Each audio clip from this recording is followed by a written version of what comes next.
Assalamualaikum warahmatullahi wabarakatuh. Oke, kita lanjut sekarang ke seri 2 ya, deret terpangkat. Untuk yang seri pertama, kita sudah membuktikan dengan mudah ya, dengan cepat. Yaitu untuk yang pangkat 1, n sigma n pangkat 1 adalah ini. Ya, kemudian kita sederhanakan menjadi yang merah ini yang akan kita pakai nanti. Kemudian untuk yang sigma n kuadrat itu adalah ini. Ya, silahkan dilihat videonya. Kemudian kita sederhanakan menjadi yang merah.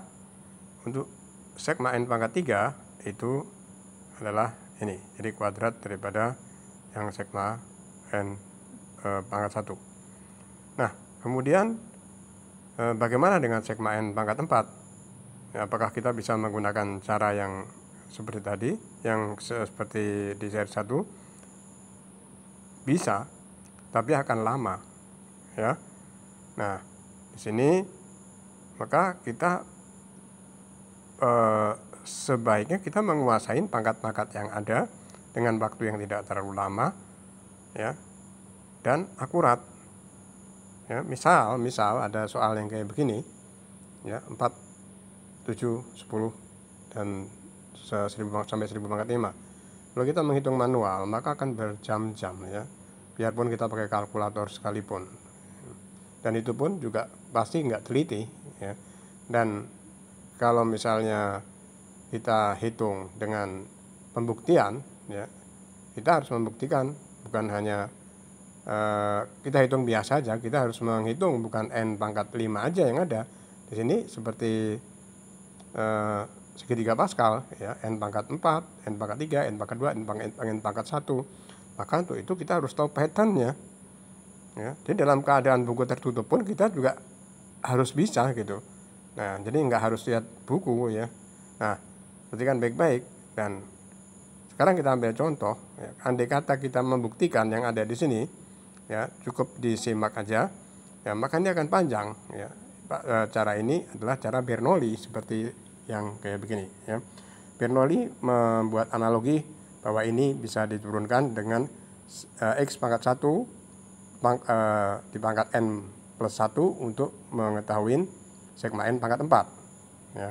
Nah, silahkan disimak ya, yang merah ini adalah yang saling ditiadakan. Oke, kita tidak akan bahas ini ya, kita akan bahas patternnya ya, cara yang lebih sederhana dan coba lebih cepat ya. Oke, sekarang kita lihat ya pattern yang ada di sini. Yang merah ini ya, yang merah ini itu sudah kita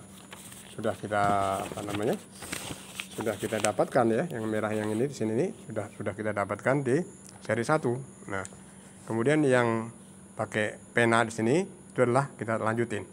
Misalnya untuk deret yang pangkat 1 itu ada 2 ya. Ada 2 baris ya. Untuk yang pangkat 3 itu ada 3 baris. Pangkat 1 2 baris, pangkat 3 3 baris. Pangkat 4 itu harus, ini pangkat 3. Pangkat 3 harusnya 4 baris. Nah, kenapa kok ini 3 baris yang kita dapatkan? Maka keempatnya kita tulis 0.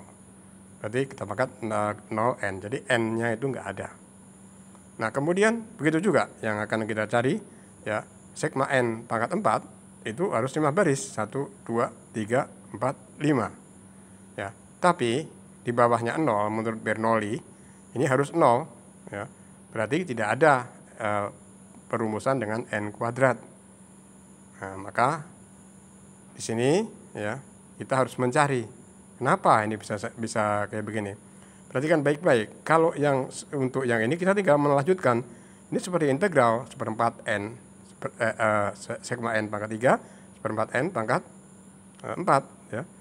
S pangkat 4 gitu aja ya. Sigma n pangkat 4 itu seperti integral seperti 5n pangkat 5. Ini mudah. Dan seterusnya.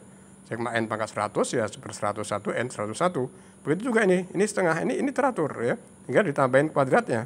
Ini pangkat 4 ya, ini n pangkat 4 di sini ya. Pangkat 5 ya n pangkat 5. Nah, hanya ini ya. Yang merah ini sudah jelas, yang di sini sepertiga. Kenapa nih sepertiga? Ya, kenapa kok yang 5 ini 5/12? Perhatikan baik-baik ya. Kalau kita lihat di sini ya. Bilangan apa yang paling kecil yang penyebutnya itu bisa dibagi 6 dan 4. Itu aja 12 ya, maka ini kita buat 12.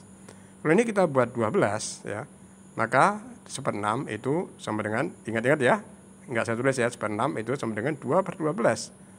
Naik 1, 1/4, 3/12. 1/3 itu adalah 4/12. Nah, ini adalah 5/12. Ini sudah jelas ya. Nah, berarti untuk yang 4 aja di sini hanya satu yang merah ini yang tidak kita ketahui. Lalu bagaimana cara merumuskannya? Mudah ya. Seperti cara-cara yang seperti biasa yang seri 1 kita coba ya. Kita coba 2 aja. Misalnya di sini untuk yang 1/4, 2/4 ya. Untuk n sama dengan 2. Berarti ini S-nya sama dengan 17. Kita masukin n-nya. Seperti rumus yang ada di sini, kita S/4 ya, kita masukin 1/5 ya. 2/4 ya maksudnya di sini ya, bukan pangkat 5, ini 2/4. Oke ya. Itu S/4. Ini 2/5 betul ya, ini 2/5 ya, 1/5 2/5 ya. Berarti 32 ya. Ini 2/5 betul ya, di sini 2/5 ini 32 ya. Kemudian 1/5 23 ini setengah ditambah 2/4, ini 8, ini 32/5, ini 8, di sini 8/3. Nah, di sini 0. Nah, ini yang tadi seakan-akan kita belum tahu yang min 1/30 tadi, yang di sini tadi ya, yang merah tadi, kita kenapa asalnya dari mana? Kita misalkan aja karena dia memang pangkatnya itu 1, n aja ya. Maka kita buat 2a. Begitu aja ya. Kenapa? Karena ini 2n, n-nya kita ganti 2. Kenapa? Ini kita misalkan kan hanya 2 baris saja ya.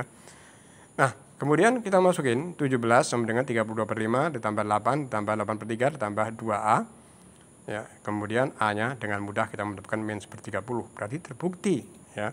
Berarti yang kita buat tadi min 1/30 itu mudah karena ada hanya satu variabel yang tidak diketahui. Dengan ini bisa ditebak, ini teratur ya. Begitu juga untuk yang S/5 tadi ya. Ini hanya 5/12 sudah dia bisa ditebak kan, 5/12, ini 4/12, ini 3/12 ya, 1/4, 2/12, maka hanya ada 1 ya. 1 ini maka bisa kita hitung seperti halnya kita menghitung yang sigma n pangkat 4. Oke ya. Nah, kira-kira kayak begitu. Nah, dengan itu kita bisa menghitung semua sampai S pangkat berapapun banyaknya. Dengan cara kita tidak menghafal, tapi dengan prinsip yang Bernoulli bahwa 0 di sini harus 0. Ya, di sini misalnya di sini S pangkat 5 atau sigma n pangkat 5, maka harus ada baris 6 baris 1 2 3 4 5 ya, tambah 1 6. Kalau tidak ada kita kasih 0 seperti halnya tadi. Di bawahnya 0, ini harus 0. Ya, dan 0-nya itu nambah kuadrat. Setiap bawah itu pasti nambah kuadrat yang ada yang teratur. Nah, kira-kira kayak begitu ya. Mudah ya. Oke, baik. Semoga bermanfaat ya. Wassalamualaikum warahmatullahi wabarakatuh.